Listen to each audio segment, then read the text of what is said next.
رمضان کی آمد۔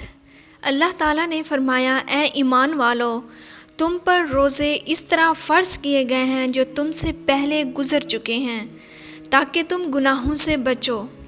رمضان المبارک کی آمد ہے۔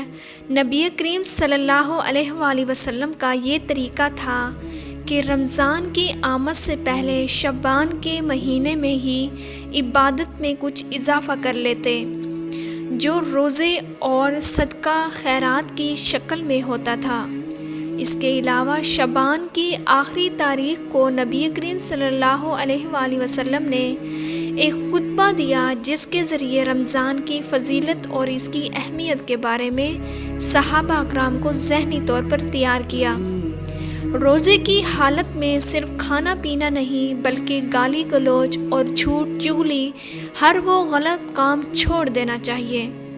نبی کریم صلی اللہ علیہ وآلہ وسلم نے فرمایا، جس نے روزہ رکھ کر جھوٹ بولا، جھوٹ پر عمل کرنا نہ چھوڑا تو اللہ اس کو ناپسند کرتے ہیں۔